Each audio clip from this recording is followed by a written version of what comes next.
वो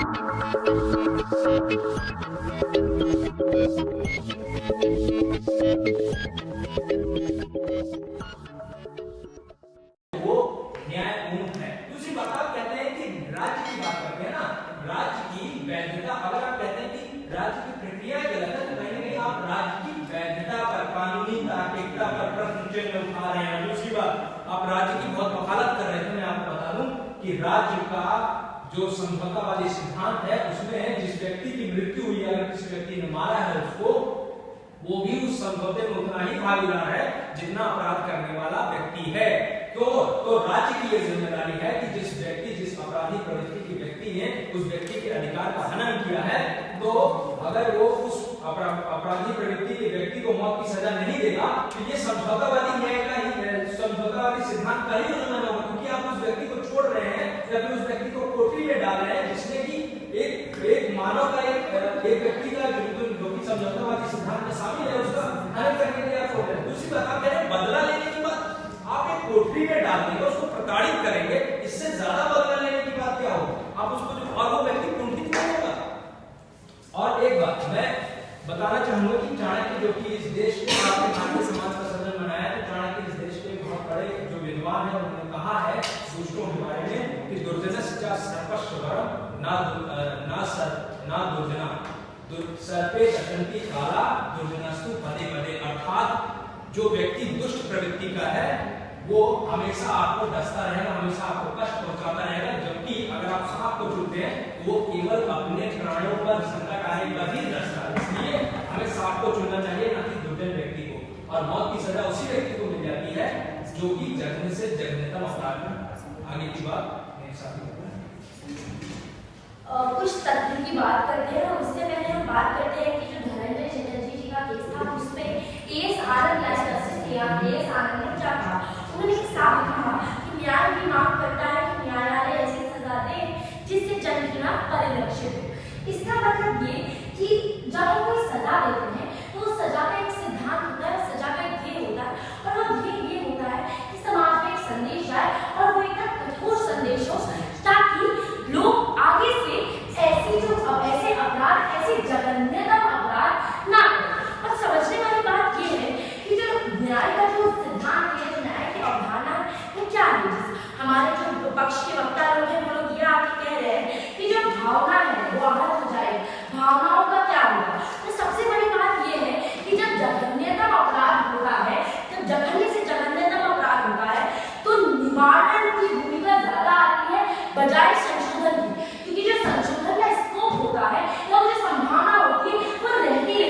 और सबसे बड़ी समझने वाली बात यह है कि जैसा हमारे पक्ष के वक्ता ने माना कि संविधान एक जीवन डॉक्यूमेंट है, यानी संविधान एक जीवन दस्तावेज है। जिसका मतलब क्या है? जिसका मतलब यह है कि जो समाज की जो कुरीतियां हैं या जो समाज में फैले अपराध हैं उनका निवारण करना संविधान और राज्य और सरकार की जिम्मेवारी और एक ऐसी जिम्मेवारी है जिसका उनको निर्वहन और उसका क्रियान्वयन करना चाहिए। और सबसे बड़ी बात, हमारा पक्ष इस बात को समझने में पूर्णतः विफल रहता है कि प्रतिरोध और प्रतिशोध जिसको ये कह रहे थे और कठोर दंड में बहुत अंतर है। और वो अंतर क्या है? अंतर ये है कि जब हम किसी को कठोर दंड देते हैं तो वो प्रतिशोध इसलिए नहीं होता है सरकार के द्वारा क्योंकि सरकार को कोई अपना इंटरेस्ट नहीं होता है उसमें। प्रतिशोध तभी होता है जब आपसी कोई अपना कोई इंटरेस्ट उसमें जोड़ा जाता है। और जब हम बात करते हैं कठोर दंड की तो वो इसलिए होता है कि समाज में संदेश जाए और वो अपराध खत्म। धन्यवाद।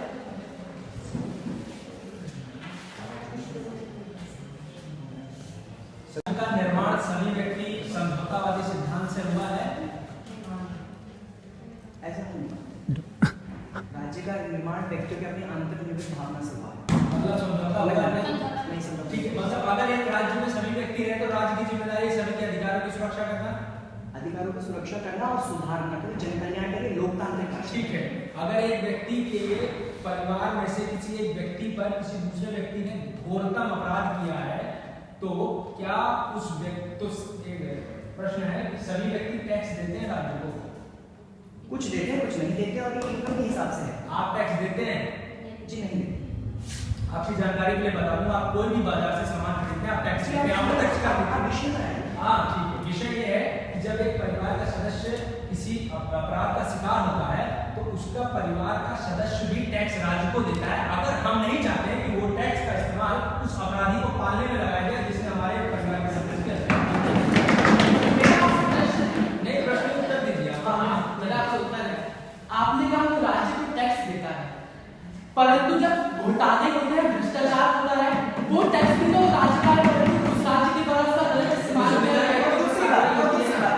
और अध्यक्ष और माननीय महोदय, आपको ये समझना होगा, अपने पूरे स्पीच में हम पूरे स्पीच में हमें बोलने दिया जाए, हमने पूरे स्पीच में ये कहा ही नहीं कि आप उसको सजा ही नहीं दें, हम सजा को मौत के साथ और तालाबाज उस काम भी करेंगे और तालाबाज होगा ऐसा नहीं होगा, हम काम भी करवाएंगे और वो जिसका उन्होंने मदद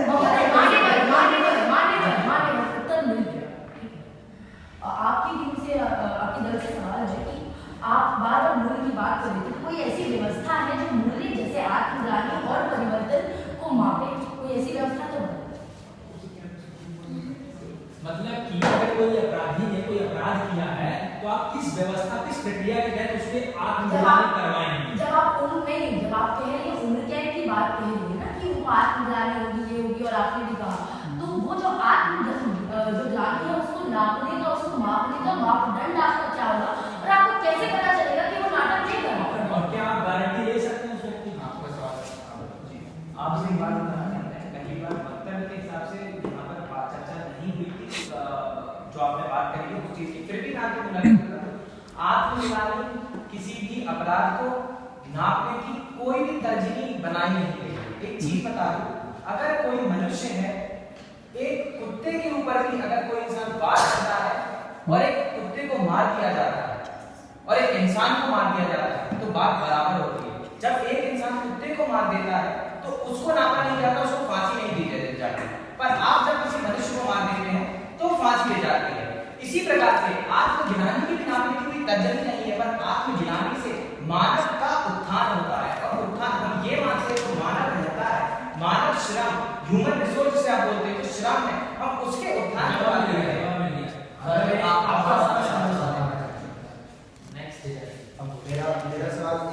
मेरा सवाल आपसे है, आपने अपने वक्तव्य में कहा कि काल कोर्ट की बंद करें, काल कोर्ट में उसको प्रताड़ना देंगे, तो महोदय आप जिस लेवल की प्रताड़ना देने की बात कर रहे हैं कि उसको पूरा कठोर, उसको टॉर्चर करने का बोलते हैं, तो क्या वो उस व्यक्ति की मतलब कि ये नहीं होगा कि वो उस टॉर्चर को सहते सहते मर जाएगा?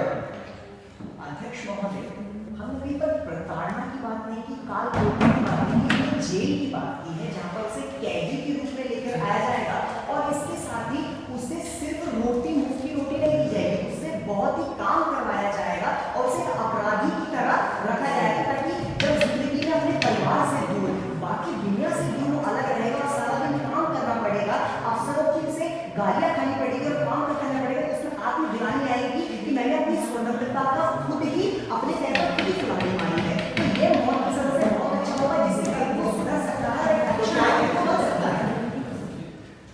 क्या भारत मतलब एक जनरलाइज में हम अगर समान कर दें कि फांसी की सजा जो है सो सबसे कम दी जाती है, फिर फांसी की सजा सबसे ज्यादा प्रचलित प्रक्रिया में दी जाती है? ये एक राष्ट्र की प्रकृति पर आधारित है कि राष्ट्र कैसा है। जियोक्रेटिक राष्ट्र में सीधा ही गला काट दिया था, लेकिन हम लोकतंत्र और संवैधानिक राष्ट्र में रहते हैं, तो यहाँ पर मौत की सजा से अच्छा राष्ट्र का नाम जन कल्याणकारी।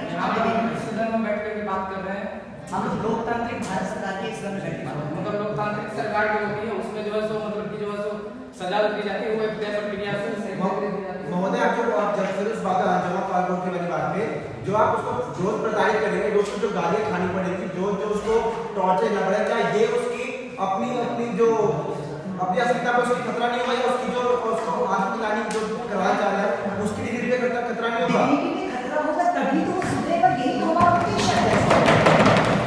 मेरा आपसे एक सवाल है कि आपसे बात करते हैं तो उसको हम काल कोर्ट की मतलब जेल में रखकर जो सो आत्मग्लानि कराएंगे, आपके आत्मग्लानि को महसूस करते हुए कहीं वो प्रतिशोध की भावना से और ज्यादा उल्टी दिशा में नहीं चला जाएगा? जब हम आजीवन कारावास देंगे ना तो उसके पास कभी बाहर जाने का मौका ही नहीं है। आप भारतीय दंड संहिता में आजीवन कारावास के तहत अधिकतम 15 से 20 आजीवन कारावास पूरी जिंदगी के लिए, जब तक वो मर नहीं जाता तब तक जेल में रहेगा। यहाँ पे साथियों का इंतजार कर सकता हूँ महोदय आपको